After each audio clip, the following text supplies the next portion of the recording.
우리의 시작과 끝이 되시며 우리 삶의 모든 것을 주관하시는 전능하신 하나님, 오늘 2026년 5월의 첫날을 시작하며 하나님께 영광과 찬송을 올려드립니다.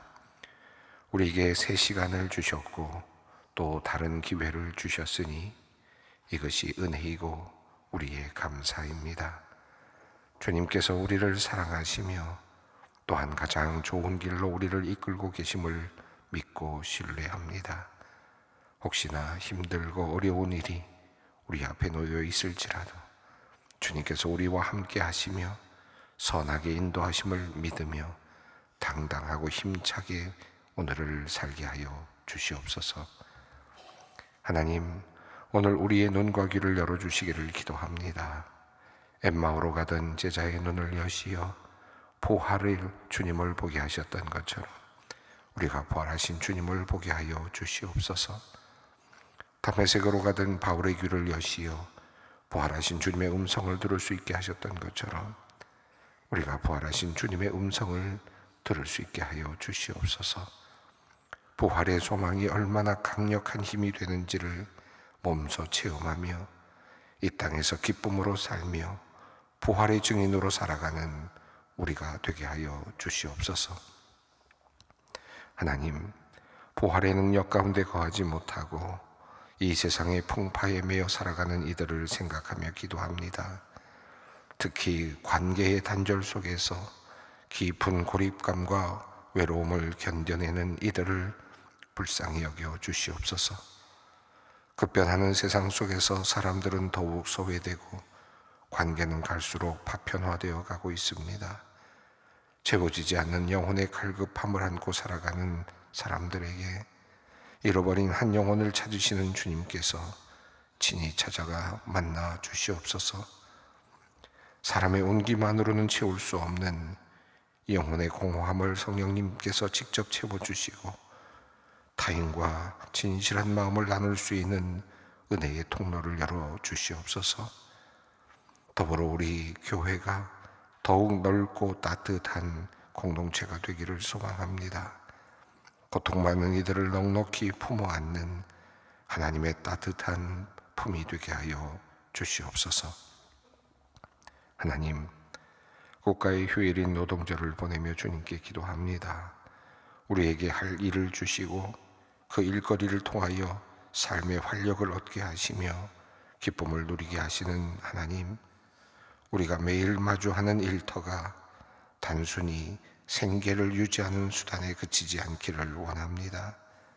우리의 땀방울이 세상의 부족한 곳을 채우고 누군가에게 편리함과 기쁨을 주는 숭고한 행위임을 알게 하시고 일을 할 수 있는 건강과 기술 그리고 동료를 주심에 감사하며 날마다 정직하고 성실한 마음으로 일터에 서게 하여 주시옵소서. 특별히 위험한 현장에서 일하는 이들의 발걸음을 지켜주시고 사고의 위험으로부터 그들을 보호하시며 모두가 저녁이면 건강한 모습으로 가족의 품에 들어가는 평범한 행복을 누리게 하여 주시옵소서. 경영자는 노동자의 헌신을 존중하며 정당한 대우를 아끼지 않게 하시고 노동자는 주인의식을 가지고 책임 있게 자신의 몫을 다하게 하여 주시옵소서. 차별과 소외가 없는 일터, 서로의 인격을 존중하는 멋진 노동의 문화가 이 땅에 뿌리 내리게 하여 주시옵소서. 무엇보다도 우리 그리스도인들은 우리에게 주어진 일이 하나님께서 우리에게 맡기신 소명임을 깨닫고 경건한 마음과 신성한 태도로 성실히 자신의 일을 감당케 하여 주시옵소서. 그리하여 우리의 모든 수고가 이 세상을 더욱 아름답게 만드는 밑거름이 되게 하여 주시옵소서. 아버지 하나님, 오늘부터 소망수양관에서 2박 3일간 진행되는 브릿지 3040 가족 수련회를 위해 간절히 기도합니다. 우리 소망교회의 미래이자 든든한 허리와 같은 브릿지 3040 지구가 이번 수련회를 통하여 하나님 나라의 넉넉한 품을 느끼게 하시고 하나님의 자녀된 기쁨을 깊이 경험케 하여 주시옵소서. 또한 참여하는 모든 가족이 그리스도 안에서 진정한 하나됨을 경험케 하셔서 우리 공동체의 기초가 더욱 견고하고 든든하게 세워지는 복된 시간이 되게 하여 주시옵소서. 특별히 250여 명의 부부와 자녀들이 함께하는 모든 순간을 주님의 손에 의탁합니다. 오가는 길 위에서부터 모든 행사의 과정마다 안전사고 없도록 눈동자처럼 지켜주시고 각 가정마다 감사와 기쁨의 찬양이 끊이지 않게 하여 주시옵소서. 이 귀한 자리를 위해 수고하며 마음을 쏟는 모든 교육자와 부장단 그리고 임원단에게도 하늘의 위로와 새 힘을 내려 주시옵소서. 하나님, 다가오는 어린이 주일 예배를 통해 유아 세례를 받는 41명의 귀한 생명들을 위해 기도합니다. 이 아이들이 하나님의 말씀을 삶의 나침반으로 삼아 세상을 변화시키는 지혜롭고 건강한 축복의 통로로 무럭무럭 자라나게 하여 주시옵소서. 떨리는 감격으로 자녀를 믿음 안에 양육하게 놀아서야 하는 부모님들에게 하늘의 지혜와 능력을 더하여 주시옵소서. 삶의 자리에서 먼저 신앙의 본을 보이게 하시고 아이들이 하나님의 깊은 사랑을 온전히 경험하는 평안한 가정을 일구어 가게 하여 주시옵소서. 이 귀한 생명들을 새로운 영적 가정으로 품게 되는 우리 소망교회와 모든 성도가 한 마음으로 기도하며 든든하고 따뜻한 신앙의 울타리가 또한 되게 하여 주시옵소서. 교회의 돌봄 속에서 자라날 다음 세대를 위해 성령의 충만함을 부어주시기를 원합니다. 우리 아이들이 세속의 물결에 휩쓸리지 않고 하나님 경외하는 거룩한 세대로 굳건히 세워지게 하여 주시옵소서. 유아세례를 위해 정성으로 준비하는 지직교육부와 모든 봉사자의 수고를 기억하여 주시고 섬기는 손길마다 주님 주시는 기쁨과 보람으로 가득해 하여 주시옵소서. 사랑의 주님, 오늘 우리가 마음을 모아드리는 이 모든 기도를 주님의 발 앞에 올려드립니다. 우리가 입술로 고백한 간구들이 그저 공부 중에 흩어지는 메아리가 아니라 하나님의 때에 하나님의 방법으로 아름답게 응답될 줄 믿습니다. 기도를 마친 후 다시 마주할 우리의 삶터와 일터에서도 여전히 주님께서 우리와 동행하고 계심을 잊지 않게 하여 주시옵소서. 말씀을 받습니다. 기쁨으로 받게 하시고 감사와 감격으로 실천하며 살게 하여 주시옵소서. 우리 주 예수 그리스도의 이름으로 기도 올리옵나이다. 아멘.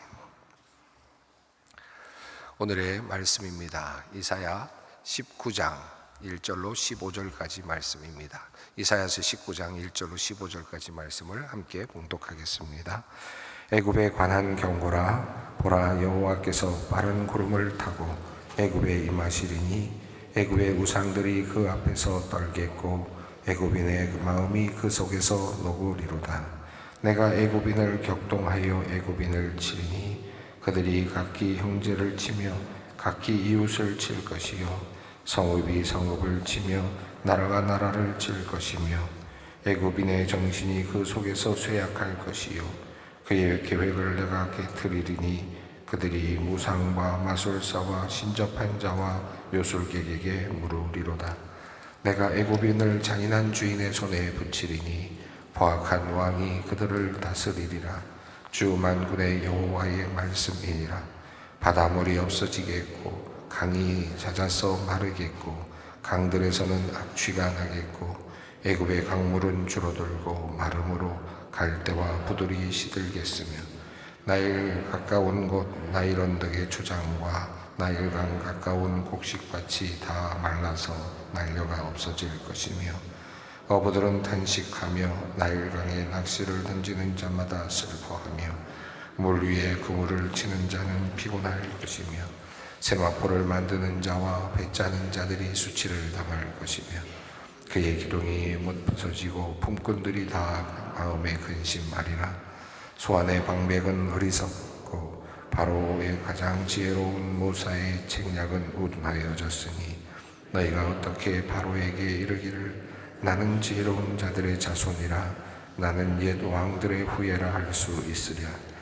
너의 지혜로운 자가 어디 있느냐? 그들이 만군의 여호와께서 애굽에 대하여 정하신 뜻을 알 것이요 곧 내게 말할 것이니라.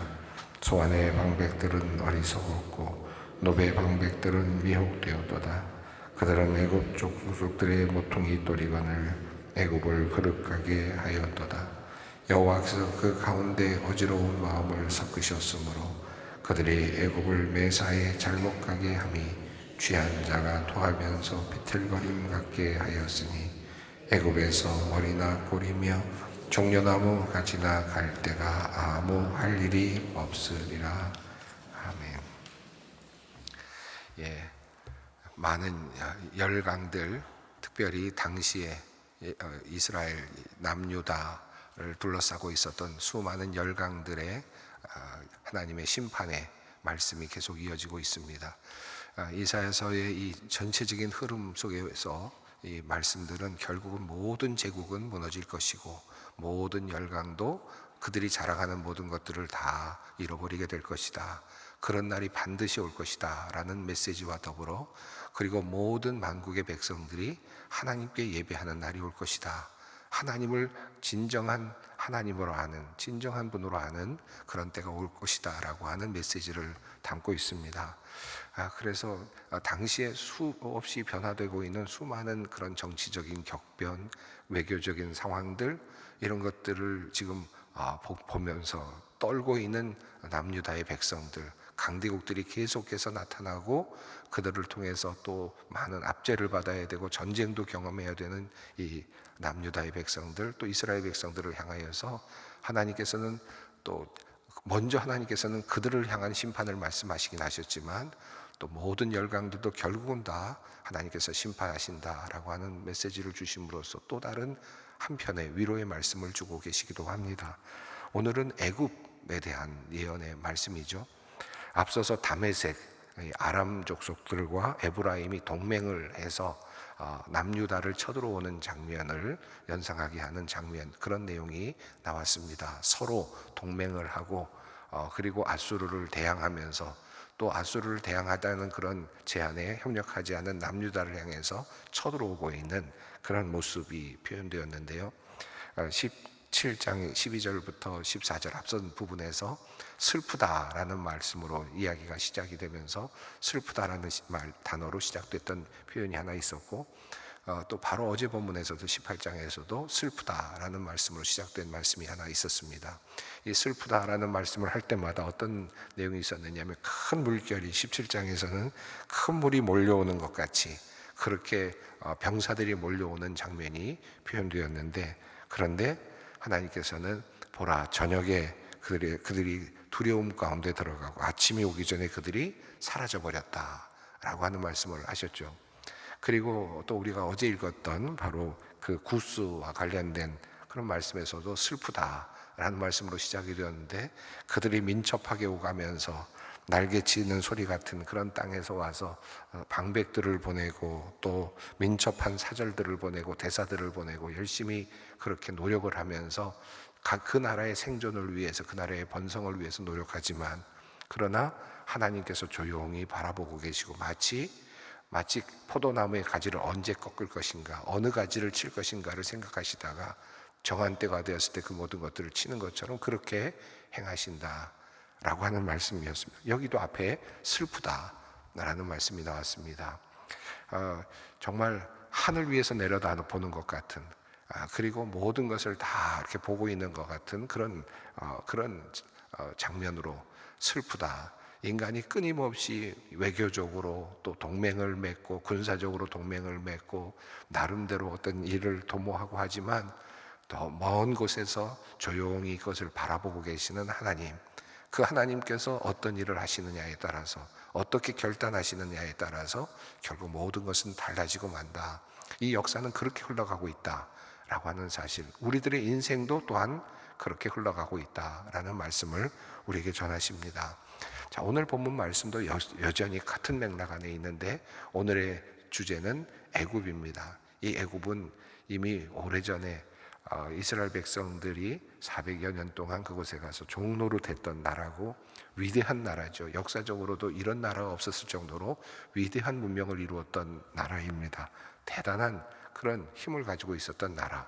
그런데 지금 이 예언이 있는 이 당시는 BC 한 700년경, 30년경에부터 한 15년, 20년까지 그런 시간대의 어떤 이야기를 담고 있습니다. 애굽이 많이 쇠약해졌고요. 그리고 또 애굽은 그럼에도 불구하고 큰 민족이었다는 자부심을 지금 가지고 있습니다. 자, 그들은 지금 어떻게 하고 있는지, 그리고 하나님께서는 또 그들에게 어떤 메시지를 전하고 계시는지 우리 함께 보겠습니다. 1절 말씀입니다. 애굽에 관한 경고라. 보라, 여호와께서 빠른 구름을 타고 애굽에 임하시리니 애굽의 우상들이 그 앞에서 떨겠고 애굽인의 마음이 그 속에서 녹으리로다. 애굽을 향한 경고의 말씀. 그런데 하나님께서 뭐라고 말씀하십니까? 하나님께서 구름을 타고, 빠른 구름을 타고 임하실 것이다. 애굽에 임하실 것이다. 그러니까 하나님은 지금 하늘에 계시고, 그리고 형체로 나타나지 않으시는 분으로 드러나죠. 하늘에 계십니다. 애굽인들은 지금 수많은 신상들을 만들어 놓고, 여러분 애굽에 가시면 룩소라든지 이런 데 신전들을 가보시면 어마어마한 신전들이, 자국들, 그 흔적들이 있지 않습니까? 흔적들만 그러한데 당시에 그 애굽에, 이집트에 있었던 그 신전들이 얼마나 컸을까, 얼마나 대단했을까 상상이 안 될 정도이죠.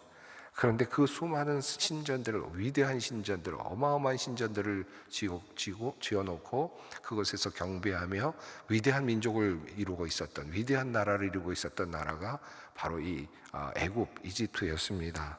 그런데 그들이 아무리 많은 신상, 아무리 큰 신상, 멋진 신상을 만들어 놓았었다 할지라도, 그리고 얼마나 많은 그 신들의 상을 만들었다 할지라도 지금 그것에는 하나님이 계시지 않습니다. 하나님은 하늘에 계시고 하나님은 이제 구름을 타고 내려오십니다.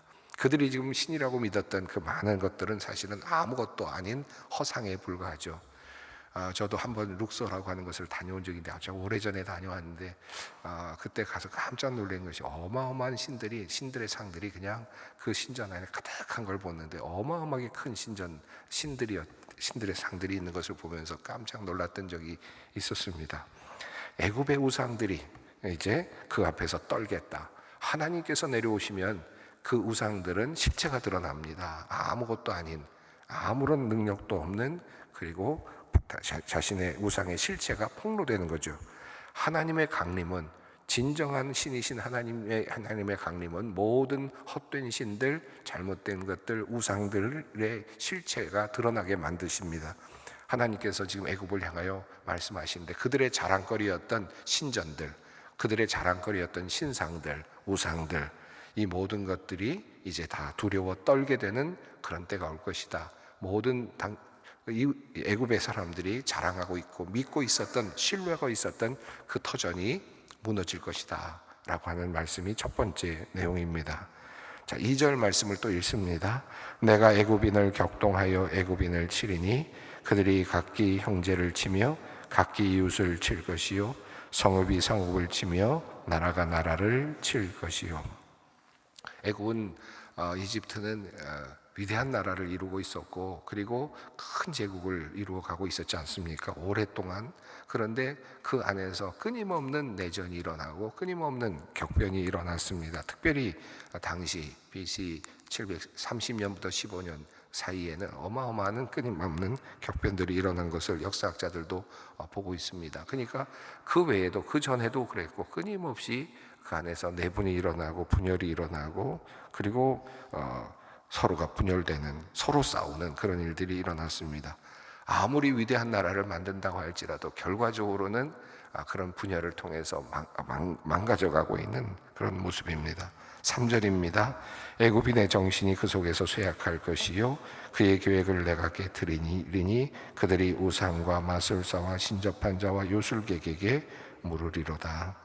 이제 애굽인의 정신이라고 표현되는데, 그들의 어떤 마음가짐, 자신감, 그들이 갖고 있었던 어떤 자부심, 나라에 대한 자부심, 이런 것들이 무너져 내려가고 있는 것을 볼 수 있습니다. 자, 신상들이 아무리 크게 있고 많은 그런 신들의 모습이 있다 할지라도 아무런 쓸모가 없고, 자, 그들의 자랑거리였던 것들이 하나씩 무너지는데요. 지금 신상들의 의미가 없는, 신들이 어떤 역할도 하지 못하고, 또 그들은 큰 민족을 이루고 하나됨을 강조하면서 살아왔는데, 위대한 민족을 이루고 위대한 나라를 만들어 왔는데, 그 위대한 나라가 내부 분열을 통해서 망가져가고 있는 모습을 보여주고 있고, 그러다 보니까 자신감이 사라집니다. 국력이 쇠해지고 있는 모습을 보여줍니다. 4절 말씀입니다. 내가 애굽인을 잔인한 주인의 손에 붙이리니 포악한 왕이 그들을 다스리리라. 주 만군의 여호와의 말씀이니라. 예, 앞서 구스에 대한 이야기를 했습니다마는 당시에 구스왕 사바카가 이미 애굽을 점령하기도 했었습니다. 또 오랫동안 침략을 하고 또 다스리기도 했습니다. 그러니까 애굽의 그 자존심은 뭐였습니까? 애굽은 지배하는 민족이었습니다. 애굽은 지배하고 다스리는 민족이었지 지배당하는 민족이 아니었잖아요. 지배당하는 나라가 아니었는데 구스라고 하는 나라에 지배당하는 상황이 되어버린 겁니다. 국력은 약해지고 자신감은 없어지고, 이제는 그들의 화려했던 문명, 그들의 화려했던 자존심, 모든 게 다 사라지고 이제 지배받는 민족, 지배를 받아본 적이 없었던 민족이 지배를 받는 민족으로 지금 전락한 상황입니다. 이렇게 그들의 정치 또 상황이 이렇게 어려워지고, 이 모든 것들의 중심에는 내부적인 분열, 정신, 자신감의 결여, 이런 것들이 결과적으로 나라를 완전히 망가뜨리는 모습으로, 이것이 하나님의 심판의 모습으로 나타나고 있습니다. 내부적인 분열이 일어나고 계속해서 싸우게 되는 이 모든 것들이 하나님의 심판의 한 또 다른 모습이다 하는 것도 우리가 알게 됩니다. 자, 그런데 5절 이후부터는 이제 또 하나님께서 애굽에게 주시는 또 다른 재앙이 있는데요. 이것은 그들이 그렇게 자랑하고 있었던 자연, 그들이 그래도 의지하고 있었던 그 자연도 이제 그들을 돕지 않는 겁니다. 그들에게는 재앙이 되는 것입니다. 5절 말씀입니다. 바닷물이 없어지겠고 강이 잦아서 마르겠고. 그들에게 있어서 중요한 재원은 바다였고, 또 하나는 바다로 나가서 많은 무역을 하고 또 바다를 나가서 고기도 잡고 하는 그런 일들을 했는데, 바닷물이 없어진다는 말은 이제 여러 가지 의미가 있을 것 같은데, 바닷물이 완전히 없어진다는 말이 아니라 바닷물의 해상의 여러 가지 것들이 의미가 없어지거나 또는 고기가 없거나 또는 그런 일들을 나타나는 것을 말하는 것 같고요. 또 강이 잦아서 마른다는 말도 나일강이 범람을 해서 그 씨가 뿌려지고, 그리고 나서 거기서 또 번성해가는 곡식들이 자라는데, 지금 강이 잦아든다, 강이 지금 마르고 있다라고 이렇게 표현합니다. 전체적으로 보면 기근이 일어나고 있는 모습을 보여주는데, 6절도 같습니다. 함께 읽습니다. 강들에서는 악취가 나겠고 애굽의 강물은 줄어들고 마름으로 갈대와 부들이 시들겠으며. 그들이 그렇게 자랑하고 의지하고 있었던 나일강이 잠시 범람하지만 비옥한 땅을 만들게 되고, 거기서 농사를 짓고 그렇게 번성했던 그 땅이 강이 잦아들면서 나일강의 범람도 아마 일어나지 않았을 것이고요. 그러다 보면 비옥한 땅이 만들어지지 않았을 거고, 결국은 곡식도 나오기가 어려웠죠. 갈대와 부들조차도 사라집니다. 7절 말씀입니다. 나일 가까운 곳 나일 언덕의 초장과 나일강 가까운 곡식밭이 다 말라서 날려가 없어질 것이며. 8절입니다. 어부들은 탄식하며 나일강에 낚시를 던지는 자마다 슬퍼하며 물 위에 그물을 치는 자는 피곤할 것이며. 이 전체적으로 나일강이 말라서 아무것도 할 수 없는 쓸모없는 땅이 되어가고, 주변의 모든 것들이 이제는 비옥한 땅이 아니라 폐허가 되어가고 있는 황폐한 땅이 되어가는 모습을 그려주고 있습니다. 9절 10절 말씀을 읽습니다. 세무포를 만드는 자와 맺자는 자들이 수치를 당할 것이며 그의 기둥이 부서지고 품꾼들이 다 그 마음에 근심하리라. 자, 이제 이렇게 다 보니까 많은 또 그와 함께 연결되는 많은 산업들이 있었을 텐데, 그런 것들이 다 이제 무너지는 것을 볼 수 있습니다. 아마가 생산이 되지 않고 갈대와 부들이 이제 자라지 않게 되면서 세마포를 만드는 산업도 쇠퇴하게 되겠고, 결과적으로 배를 짜서 만드는 이런 모든 산업들도 점점 약해지는 거죠. 그의 기둥이 부서진다라는 말은 상류층들이 무너지는 것을 보여주고, 결국 그것은 품꾼들의 또 쇠락으로 이렇게 보여집니다. 품꾼들도 결국은 근심하게 됩니다. 상류층도 무너질 뿐만 아니라 상류층이 무너지면 또 밑에 있는 사람은 더욱 무너질 수밖에 없죠. 이 모든 것들이 산업이 완전히 망가져가는 그런 모습입니다.